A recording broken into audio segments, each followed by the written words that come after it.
what we're talking about today is a touchy subject for some people. It's very awkward, and this will be self-explanatory. I'm not going to explain that at this point. This will come up during the presentation. It's a very difficult situation, which for some people seems almost impossible. For me, it was really a divorce.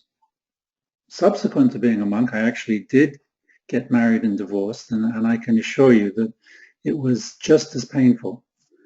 It's an incredibly topsy-turvy thing. You don't know where you're coming from sometimes. But anyway, let's not get too much into my story because, as I say, this is really something that we all experience differently, depending on who we are, depending on what our situation is.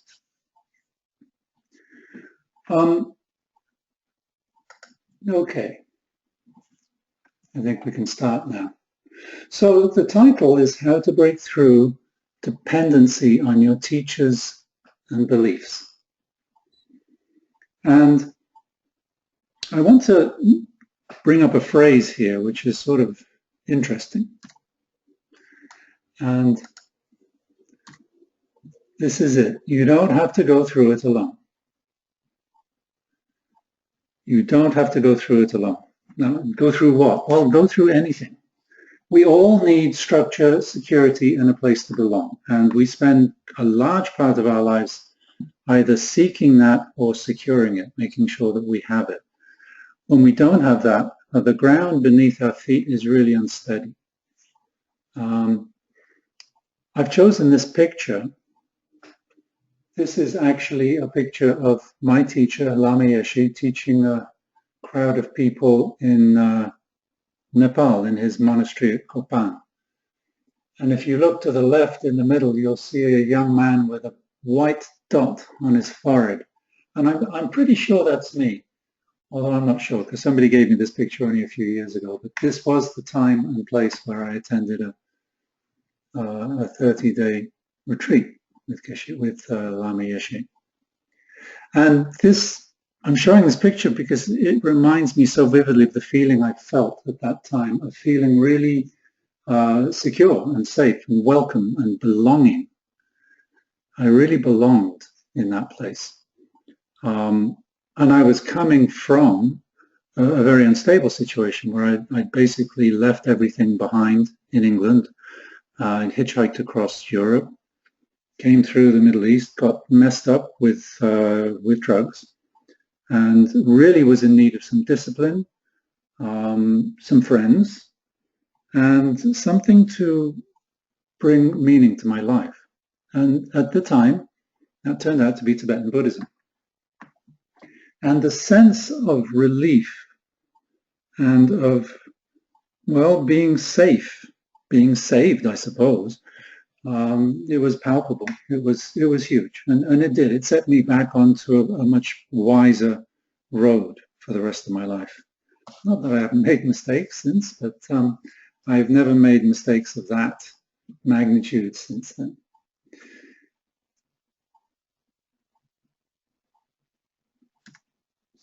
Now, that was great for a few years until some uncomfortable questions started to arise.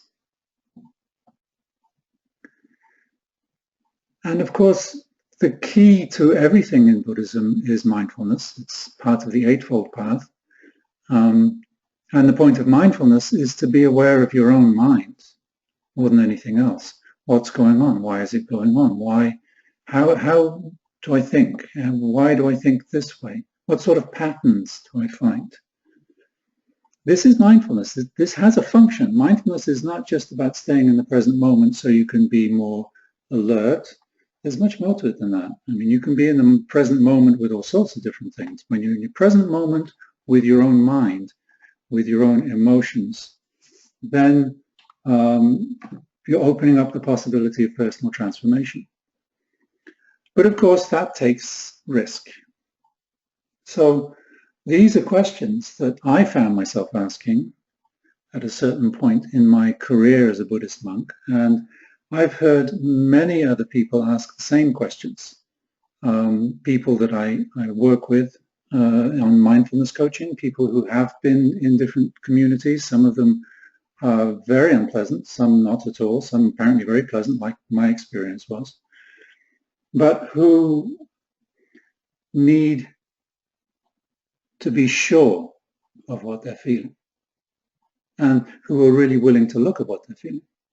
So this is the first one. How do I really feel about where I am right now with my friends, teacher, and beliefs?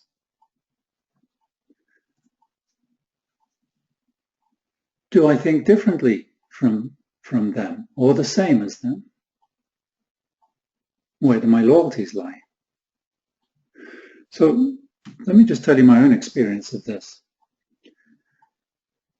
I remember having a conversation with a fellow monk in the temple. We were preparing the temple for a teaching or for a puja or something. And I questioned a decision which our teacher, Geshe Rabten, had made. And I didn't think it was a very good decision. I think he'd made a mistake. I wasn't criticizing him overtly. I was just saying that I thought he made a mistake. And my companion was horrified. He couldn't even entertain the question. He wouldn't make eye contact with me. He hurried out of the temple. And that was the first time I had a realization that somehow maybe I was thinking a little differently. Maybe my loyalties were not quite where they had been once upon a time. So I started to think about what that means. What is loyalty? We can be loyal to all sorts of things, not necessarily just good ones. And we have to have a way of checking up on that and understanding it if we're really going to be true to ourselves, if we're really looking for integrity. And by the way, integrity is one way of describing the whole purpose of this whole trip. It's about being whole. And that's what we're all hopefully trying to do. For me, that's a perfect summary of what the Buddha taught, and perhaps what many other religious or spiritual teachers have taught. But it's certainly what I'm interested in. It's what I teach. So my loyalty then is to my integrity. Or is it to my teacher? Well, that depends, because in this case I was in a community in which we were practicing and studying Buddhism. We were all Westerners. We were there for the same reason, which is that we felt that we couldn't really live with beliefs. Beliefs were not enough, that we needed something more substantial. And Buddhism seemed to fit the bill. In theory, Buddhism is objective. Some people call it scientific. Some people say the Buddha, the religion which you don't need to believe in. But the reality is, when you enter Buddhist communities, when you take part in them, there is a system of shared values. For example, in Tibetan Buddhism, when you speak about the teacher, you speak about him very reverently. You don't obviously question his abilities. He tends to be put on a pedestal. The idea in theory is that the teacher is to be seen as a fully enlightened being, and by the act of seeing him in that way, by wearing that particular filter, you yourself become more enlightened, as they say. Well, there may be a kernel of truth in that if you're working with somebody who's really, really capable. But there also may be an element of how can we call it, self-delusion, imagining, hoping that all is just the way it should be, and all you have to do is listen, pay attention, and do what you're told. So that really contradicts how we started out. We started out with Buddhism looking for something that was objective and scientific and didn't require any beliefs. And we find ourselves in Buddhist communities slowly being caught into shared behavior, which turns gradually into shared beliefs. And eventually, for me, there came a point where I had to ask, well, where is my integrity in this?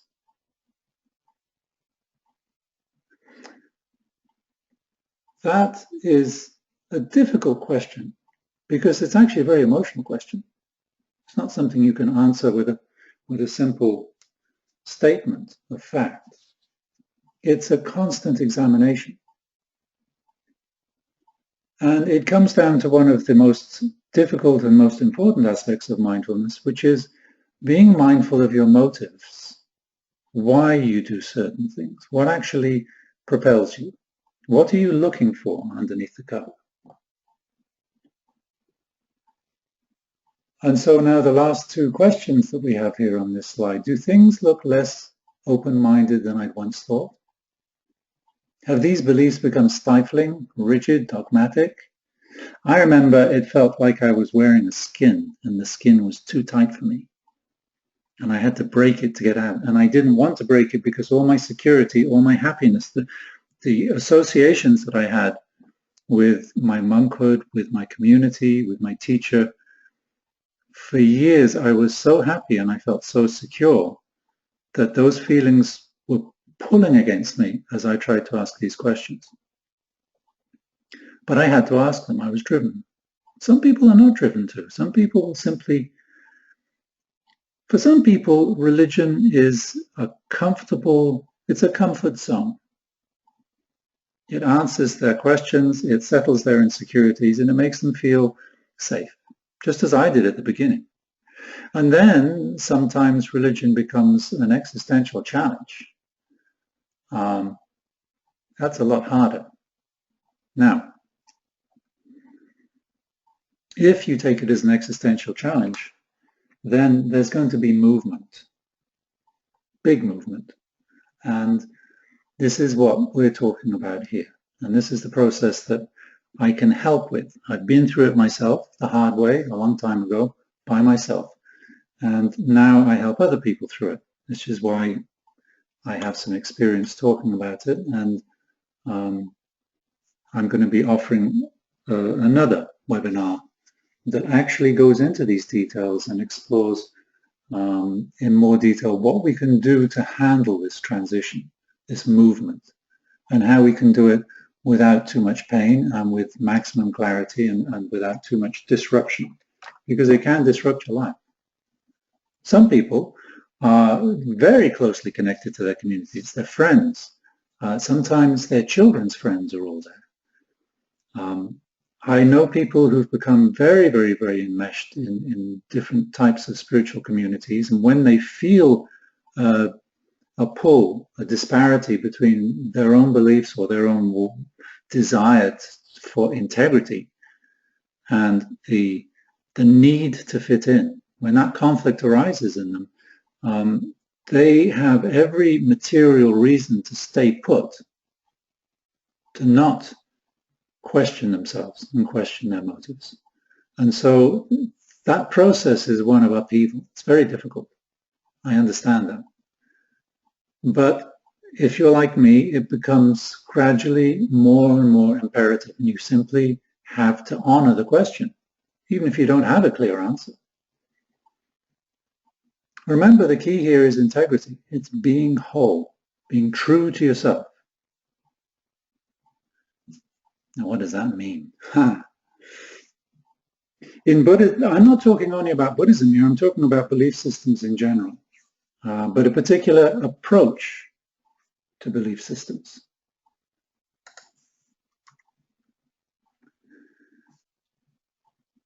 So let's take a look at the approach we started out with. You learn to fit into your community or belief system.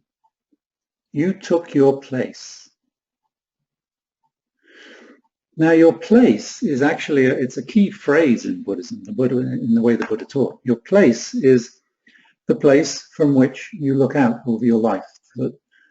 Your place is the place that gives you perspective. It gives you an angle. And so it influences everything that you see. At the beginning, it's a point of view. We start, of course, learning about Buddhism and understanding the Four Noble Truths and the Eightfold Path. So we're just processing ideas. But gradually we try to fit them into our lifestyle. We try to show others that we're doing that.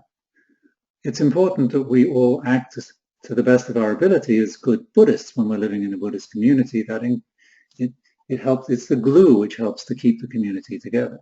But at the same time, does that compromise us? And for me, over time, this is the second bullet, that fitting in began to feel like a tight skin. Now perhaps you're bursting out of that, just like I did. Maybe you feel a little bit guilty or a lot. And you can probably handle the guilt, that's not a problem, but it's a red flag. Guilt and Buddhism, we don't normally associate those two. It was certainly something I experienced.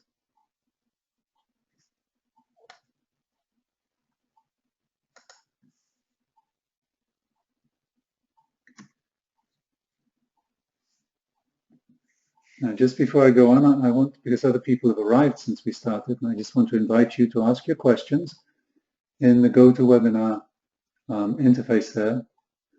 Halfway down, there's a little place where you can ask your questions. So please just go in that about what we're talking about or about anything else related to the subject. Now,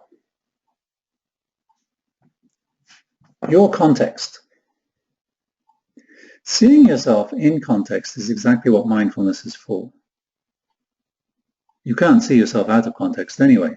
So we pay special attention to where we're at, where we're coming from. And what happens is that depending on what we see, depending on what we believe, depending on what we want and all sorts of unconscious motives, we wear a different type of mask. We're not necessarily hiding ourselves. This is a mask with which we use to interface with this situation that we're dealing with.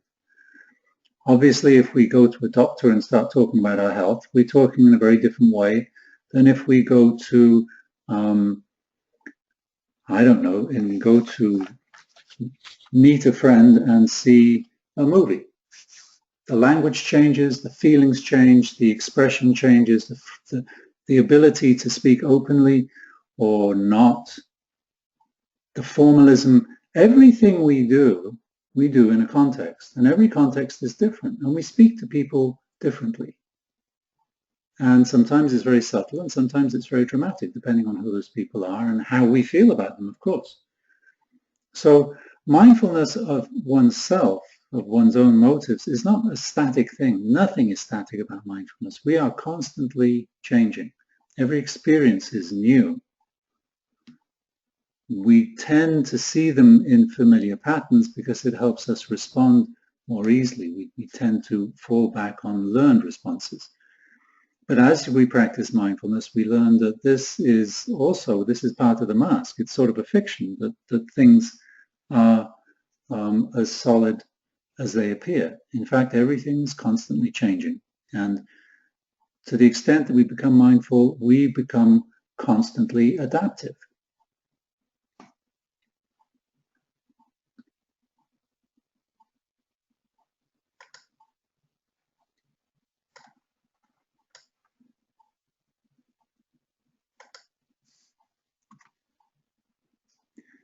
Now, this is the most important thing that I want to talk about today.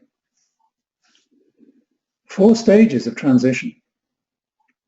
And what is our transition? It's not simply out of Buddhism, it's more than that. Because for all of you, I'm going to presume here that all of you, like me, converted to Buddhism. Now, I know there are some people who were born into it, and their experience is very different. But for people who've converted, we have made a decision, usually, to turn away from Abrahamic belief systems to Buddhism. And by Abrahamic belief systems, I mean Judaism, Christianity, Islam, but also humanism. Atheistic humanism as well. I treat this as a religion because basically all 4 of these assert the same thing, which is that the most important thing on this planet is the human race. And in the book of Genesis, we're given total control over the contents of this planet, which is probably the biggest disaster which ever happened to our poor old globe. Anyway, the idea that we are God's chosen is basically continued in humanism, because humanism is all about putting human beings first and human ethics above all else. So most of us who've moved to Buddhism have taken a conscious, decisive step away from that point of view, away from that attitude towards the planet. We've tried to become more green, more open, more mindful. All those things, all those different words that we can use. So this was the first step of our journey. What we wanted was something which gave us an opportunity to be more whole, to be more honest with ourselves, and to live a life which is more fulfilling, or at least adopt ethics which we felt more aligned with. So this is the first stage. From Abrahamic belief systems to Buddhism is a major leap, which, I'm saying I'm assuming that we've all gone through. And if not to Buddhism, then perhaps to something else. It could be to veganism. It could be to socialism or to activism. But we've decided to seek our integrity in a particular place. And for those of you who've been Buddhists, it's in Buddhism. The point is that we're looking for something, and we're actually going through a stage. At the beginning, we think we found it. But as we go into more detail, we discover that this too is another thing which is changing, which is continually evolving. And the thing is not something out there. The thing is our own mind, our own feelings, our own life.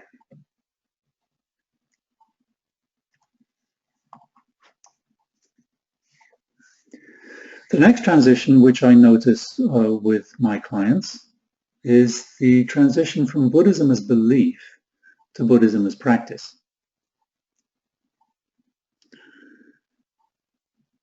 At first, we don't know anything, and so we learn about it. We learn about the Four Noble Truths. And they are presented usually as beliefs. Everything is suffering, which is not what the Buddha said. The Buddha said there is suffering. He's not trying to describe a philosophical position. He's saying there is suffering, look at it. Don't turn away from it. And the reason he's saying that is because what we generally do is we turn away from it. And he's saying, no, don't turn away from it. Look at it, embrace it, live with it, allow it to transform you. And this is a very common message. The Buddha's not the only one to have said that. Lots of people say it. Lots of good psychologists will say that. Life coaches. Embrace your suffering. We don't really want to, but if we do, then we learn things and we move in special ways. So instead of thinking as the first noble truth as life is suffering, I take it as an instruction. Look at your suffering, examine it, understand it.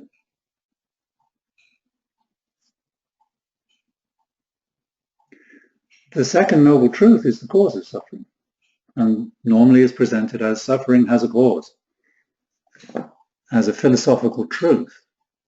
But again, if we take it instead of a belief, if we take it as a practice, this is the Buddha's instruction, is to look for the cause of it, or look what it causes. There's a feedback loop going on here, where we suffer because of the way we see things, and we see things because we're sort of clenching ourselves, trying to avoid the suffering.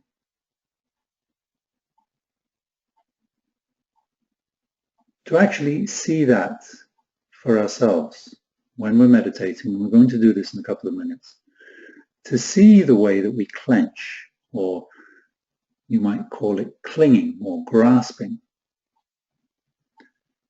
That's a very, very powerful moment of awareness. Because when we see ourselves doing it, what happens immediately is that we stop doing it. It's as if the body and the mind has a self-healing mechanism. But it depends. It doesn't happen all by itself. It requires us, first of all, to see what we're doing to ourselves. If we can do that, then the automatic healing will kick in. But it takes a lot of effort to see that. Mindfulness, this is the purpose. Mindfulness is the key to the four noble what? The four noble what? Truths? Well, no, I don't see them as truths, and they're not much use as truths. I can pin them on the wall. But as a practice, it's a fourfold task. I'm borrowing this phrase from Stephen Batchelor. So the third part of the fourfold task is to see that process, to pay attention to our pain and our suffering. When we've really got a handle on it, to see how it stops. We stop that clenching just for a moment.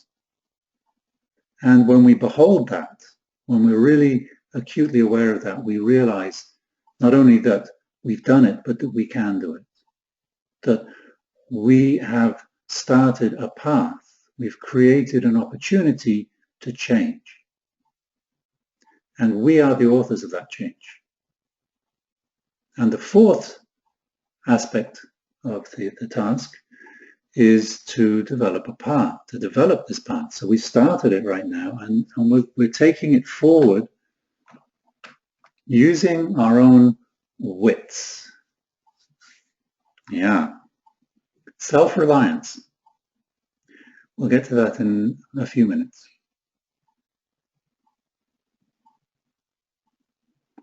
So now we've taken this step out of our own culture to Buddhism.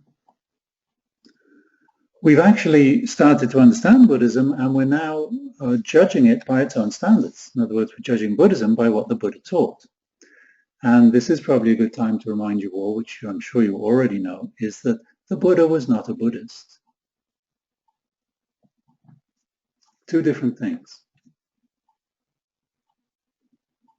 And I don't want to explain that. I want you to discover it. I want you to understand what that means for you. So I'm just planting the idea in your mind and thinking about that.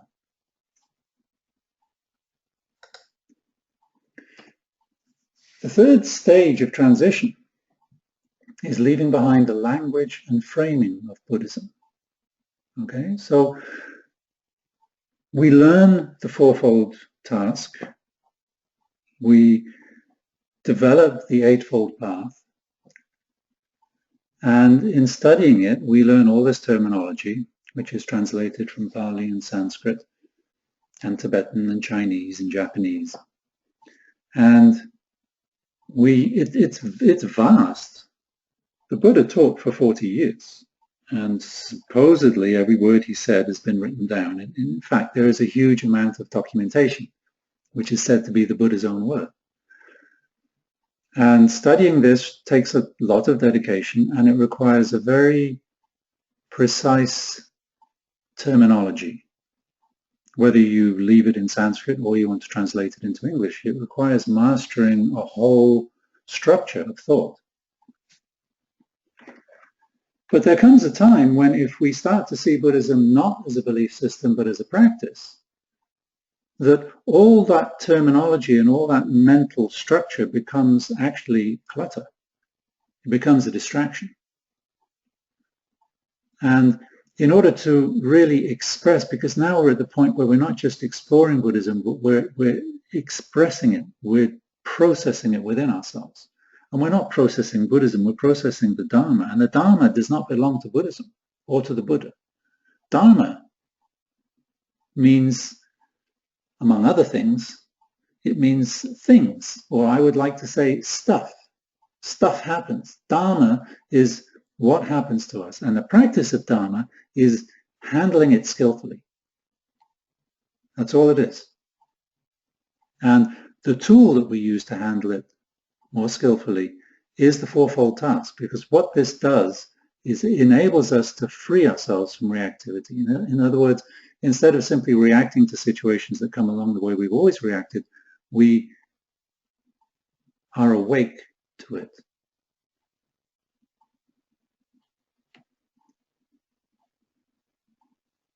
My experience is that most of the people who I have worked with who have left Buddhism out of a sense of loyalty to the Buddha, believing that their community or their teacher is somehow limiting, or their relationship with the community or the teacher is somehow limiting them.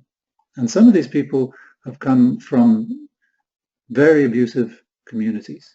And some, like me, have come from communities which are very benign, on the surface very cheerful and friendly, but have become stifling. That's the word. We have to put on the face. We have to fit in. And there comes a point where we question our own integrity when we do that. Leaving behind the language and framing of Buddhism is a long process. But the point is to become just like ordinary people. And when we do that, we discover that ordinary people understand all sorts of things about what the Buddha taught. They just never knew it was called that. And it turns out that it's got nothing to do in particular with Buddhism or the Dharma, but this is shared human experience. We all know that we're going to die. And when we pay attention to that, we also know that our senses become heightened, that our sense of what's important and what's not important becomes very conveniently rearranged and prioritized quite effectively. We know that if we spend more time being mindful of ourselves, paying attention to how our mind works, how we react, and changing blind reactivity into an awakened response, a thoughtful response, that is a healthy thing, that it makes us feel better. But when you've studied Buddhism and you've learned it through Buddhism or through some other system, one of the things we do as human beings with our fabulous brains, we tend to hang on to all the language and the thoughts and the ideas as if there's something inherently meaningful in them. And of course there isn't. The meaning resides in you, in your mind, in your experience.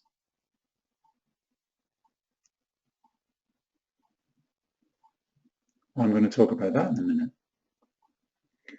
What exactly resides in your experience? The language and the framing of Buddhism. And when you're in a Buddhist community, people talk about things in very familiar patterns. For example, I remember walking into the refectory in Taperchurling in Switzerland and stubbing my toe and banging my knee on a wooden chair, and it really hurt. And there were several comments from the other monks about my karma. So this sort of language is not just, they're not using it simply because it's a shared belief system, but because the shared belief makes them feel more secure. I did it myself. As I learned that language, I felt that I fit in, I belonged. And belonging is a very, very powerful motivator, as we mentioned at the beginning. So moving away from that framing and learning to speak ordinary language and to fit in with, be able to talk about exactly the same things with people who don't know anything about Buddhism, that takes a lot of effort. It's a wonderful, incredibly powerful process to go through. And yeah, that's it. Now, the fourth stage is when you realize that the only Buddha you'll ever know is your own mind.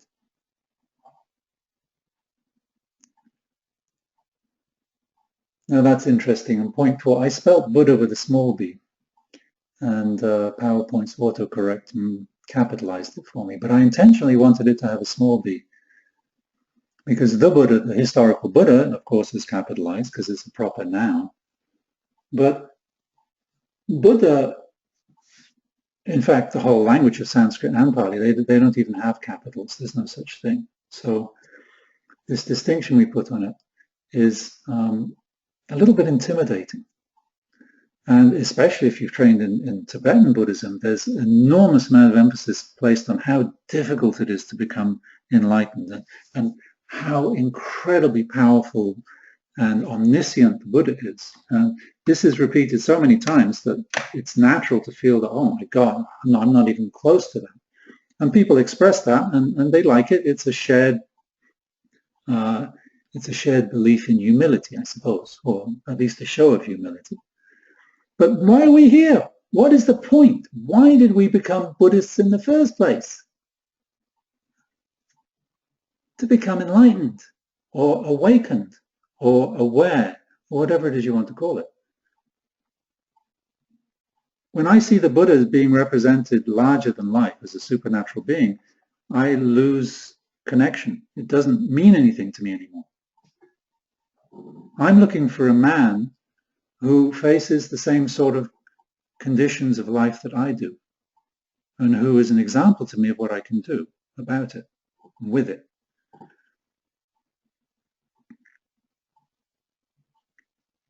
Now, I can't know the Buddha, the historical Buddha, because he's dead. I was presented to all sorts of people, like the Dalai Lama and all his monks, many of them being presented as living Buddhas. But I can't really share in that. I can't share their minds. I mean, I can believe it, but it's something external to me.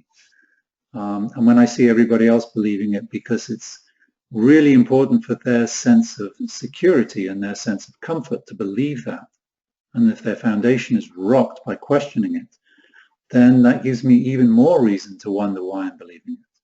This is not what I was looking for in Buddhism. Not at all. The only Buddha you'll ever know is your own mind. That's where Buddhing happens. The Bud simply means to be awake.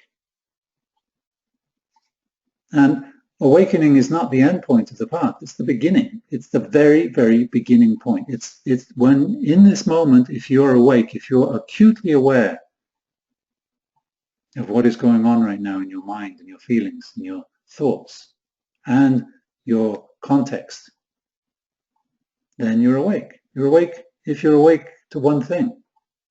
And that is the beginning of the process. That's the beginning of this fourfold task. By being awake to our suffering, we become able to change it.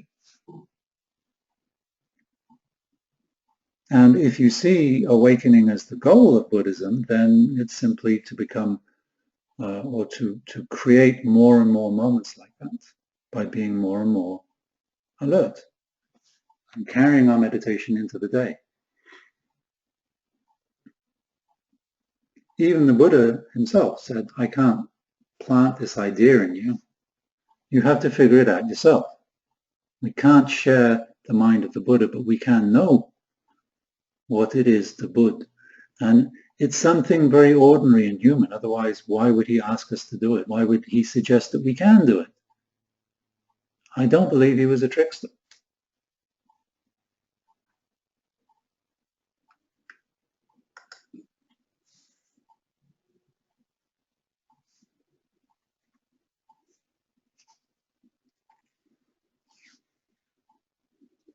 So, what we have, or what we need, is a roadmap to self-reliance.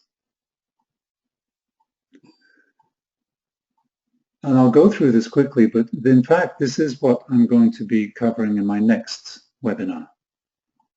This is the way in which this transition that you're going through, you can master it, you can understand it much better, you can avoid a lot of the dead ends which come along with it.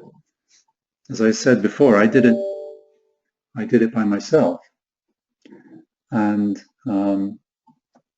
it was very hard and it was very long, and I learned a lot of things about myself that I could have learned more easily with the help of a good guide, and that's what I offer now. So anyway, In my next webinar, I'll be doing this, a roadmap to self-reliance.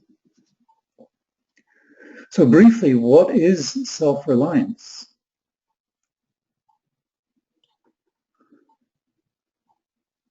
Well, simply put, it's the goal of the Buddha's teaching.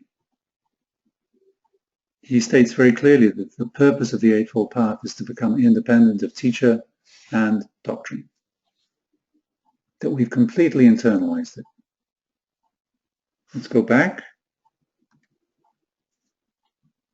Number 3, we've left behind the language and framing of Buddhism. When we do that, we're starting on the path to self-reliance. And that's when the only Buddha you'll ever know is your own mind. But that's more than enough. You can start to understand that through examining yourself. But you also examine the teacher and the beliefs from the Buddha point of view. The Buddha point of view being that self-reliance which you find. And leaning on that is scary, because what I did, and the way I put it to myself was, well, on the one hand, I've got this 2,600-year-old tradition of deep scholarship and incredible complexity with millions and millions of adherents and thousands of incredibly intelligent teachers and thoughtful people and saints. And I'm saying, no, I think I'll just rely on my own judgment. Of course it's scary. But if we don't, we're simply not following the Buddha's footsteps. He made it very clear we have to figure stuff out for ourselves, and if we don't, it's not much use to us. Just hanging on to words just makes us believers. We're back in square one, where we're there just for the comfort.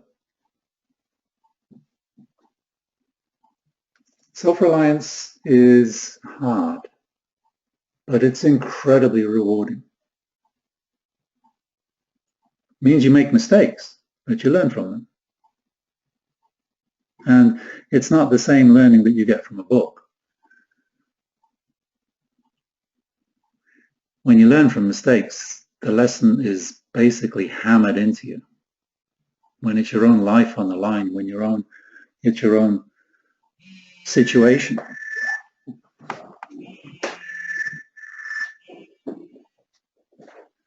Oh, my bad. Sorry about that. Do not disturb. Okay.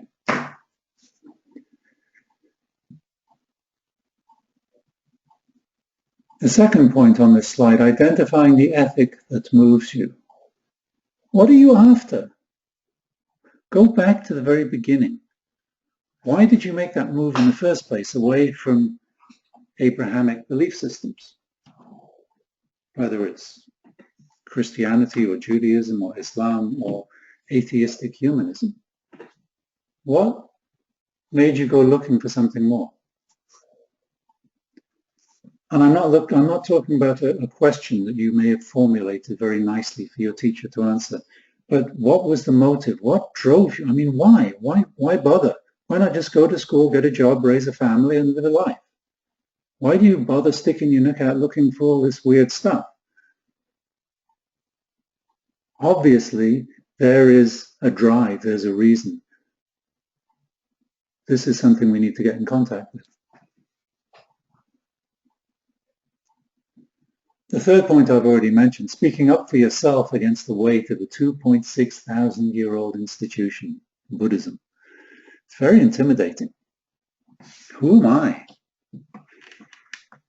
Well, I am the architect of my life. That's who I am. And I'm taking responsibility for that with great pleasure and pride.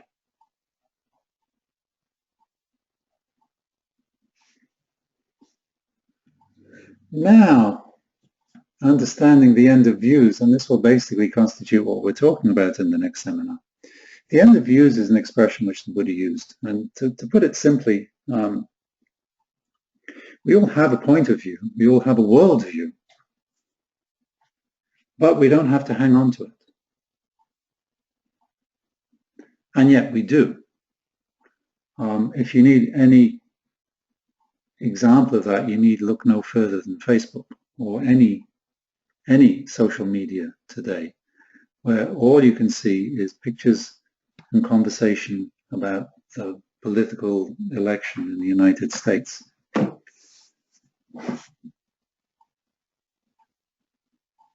People adhere to their views for the most part blindly. They've chosen their position, and everything that supports their position they'll support, and everything that contradicts their position they will fight against, they will deny, they will scorn, they will insult. It's quite disturbing how much anger there is. The point is that people are hanging on to their views. This is what it means to hang on to views, means to be partisan. It's as simple as that. And we all tend to do that, not just with politics, but with everything in life. Even if it comes down to our choice of food, we can be very, very partisan, very judgmental about what we eat and about what other people eat, let alone our beliefs. The end of views means not that we have no opinions anymore, that we have no way of looking at the world, that we don't use structures like science or even like Buddhism or different psychological methods. It doesn't mean we don't use them, it means we keep them in context. Something temporary, a tool, something we don't have to identify with. And this identification with our views, this incredible passionate debate, this massive passion debate that's going on in the US right now, is all about people identifying personally with their views. And it's just politics. I know. It's not just politics this time. But generally, it is just politics, and yet people still behave this way.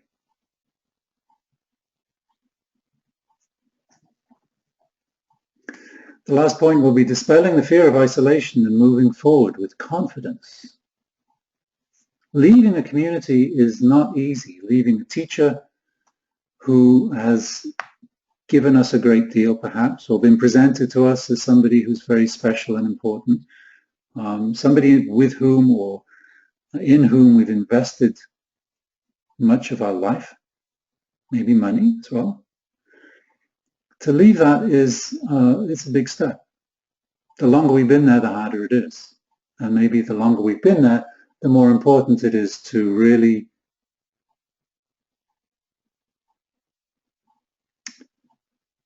question it.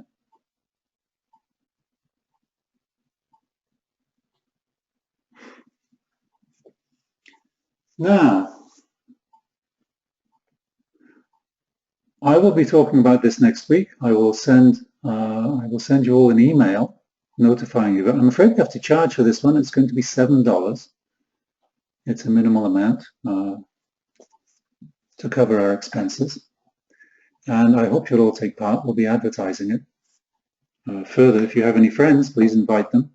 This is going to make sense by itself. If you didn't attend this webinar, you can listen to it. I'll be sending you a link to the recording as well. And you can pass that on to your friends with pleasure. And right now, I'd like to take some questions. So please type your questions into the question box, and I'll see what we can come up with. Okay, how long does this transition take? Well, that's up to you. If you approach it methodically, if you really understand what you're going through, it definitely takes less time. I didn't even understand what I was going through. I thought I'd left Buddhism and I had to get on with my life, and that was that. I didn't see the bigger picture. I didn't see it as part of a process which began with me becoming a Buddhist. But after a while, and yes, I'm afraid it was quite a long while for me, close to 20 years, I had a very clear understanding of that context. Now, the thing is that I can cut that back. It doesn't need to be 20 years. I can really help you negotiate that transition more quickly. I see where the stumbling blocks are. And when you have someone to talk to who's been there, it makes it much easier for you. You have context, you have a sympathetic ear, you're not alone. And in this case, it's not that you're not alone because we're sharing a belief system or a language, but because we're sharing our experience. And this sharing can really help you move forward.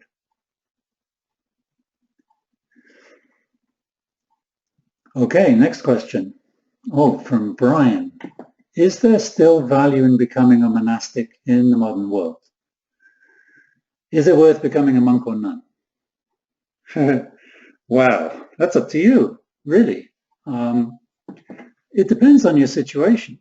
It's presented as being something which is inherently supportive of a Dharma practice, but it's not. Becoming a monk means you live in a monastery with a group of same-sex people, and you abide by a set of rules and you share a system of beliefs, and it can be very constricting, or it can be a blessed relief from the stresses of life on the outside, and it may be exactly what you need at that point in your life in order to survive. That's what I need. Literally, Buddhism saved my life.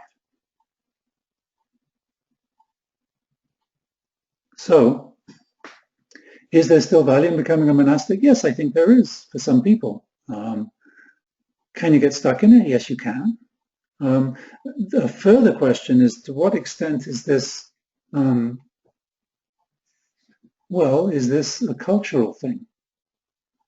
Because to become a monk today, to become a Buddhist monk, you basically have to become ordained or a nun.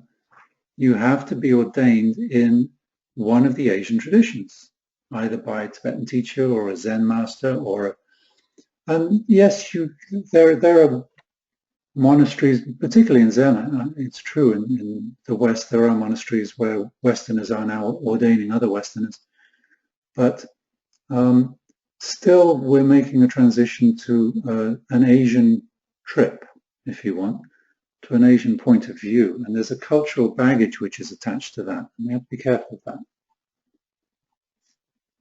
The important thing is to recognize that life is always changing, and your criteria of how you live your life will always change.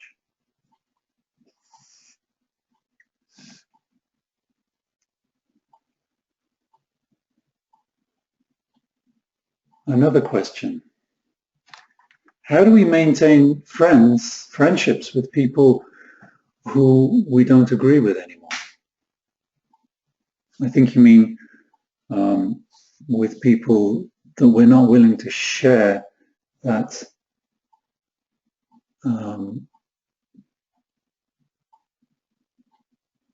we're not willing to share our doubts with them.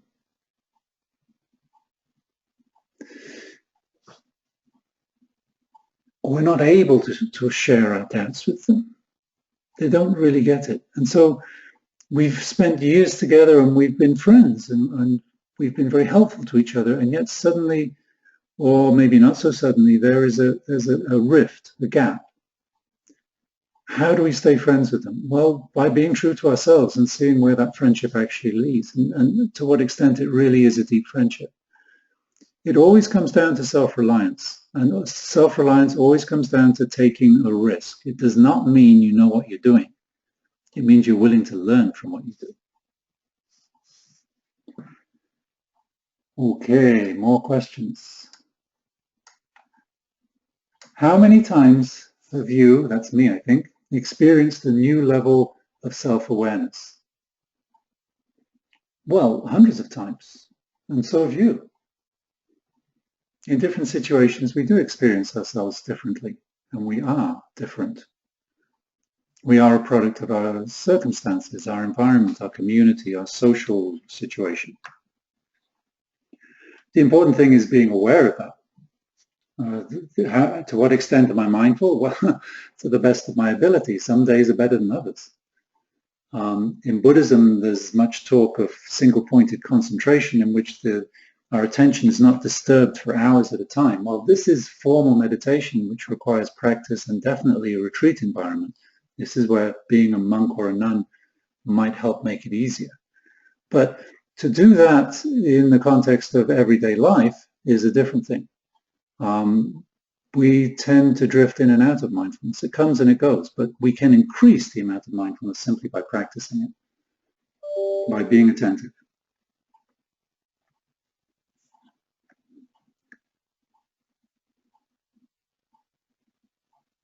Okay, another question from Kelly.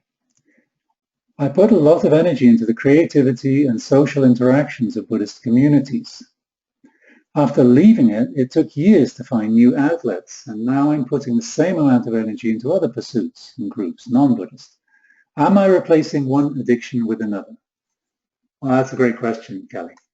That really sets me up for my next seminar, my next webinar. Are you replacing one addiction with another? Well, I wouldn't go so far as to call it an addiction. It's maybe there's certainly some habitual patterns in that. What we all began with, and let's go back with the slides here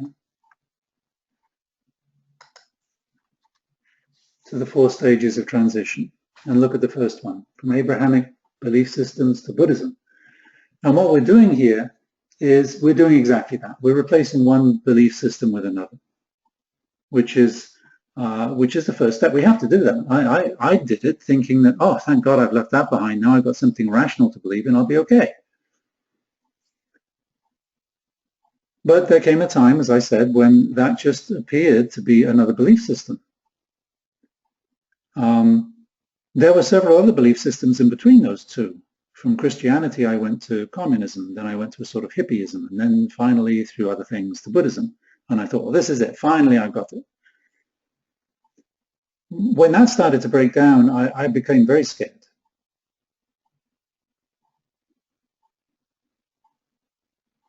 And then I started to understand what the Buddha was talking about, because instead of reading the commentaries about Buddha and reading Buddhism, I read the Buddha. I went straight back to the Pali scriptures, which are magnificent. Not perfect by any means, full of contradictions and all sorts of things. You need a critical mind to read it. However, you find the man in there, the Buddha. And one of the things he spoke about was an end of views, which I already mentioned. And the end of views is no longer moving from one belief system to another, but being able to straddle belief systems and use them. Use them as paradigms of different language and different topics, different subjects. And you don't need to believe in them in order to use them. So it's a sort of a mindful step backwards, and just not a back out of the picture, but simply back away from it. So we distance ourselves from the belief and the systems that we use, and we can pick them up and put them down. And also, most importantly, we don't become partisan. We can see, well, it's good for this and it's bad for that. And you know what? The other guys there, they got a point. That's an end of views. It's sort of simple and obvious, but it's something that very few people actually do.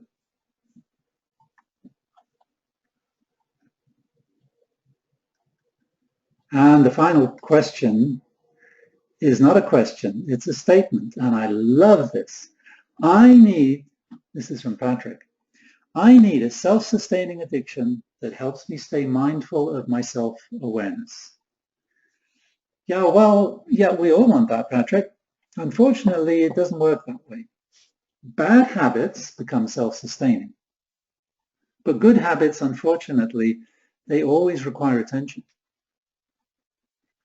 To be mindful, by definition, means to be paying attention.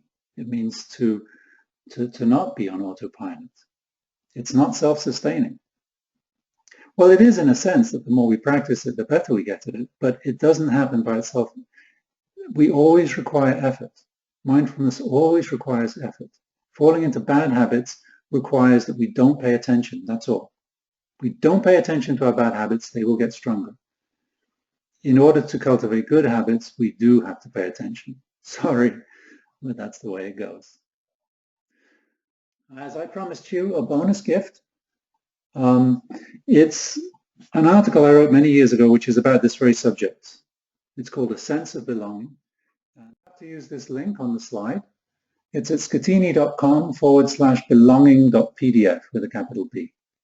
And I'll leave it there so you can copy that down. And I'll also include that in an email I'm going to send and follow you up.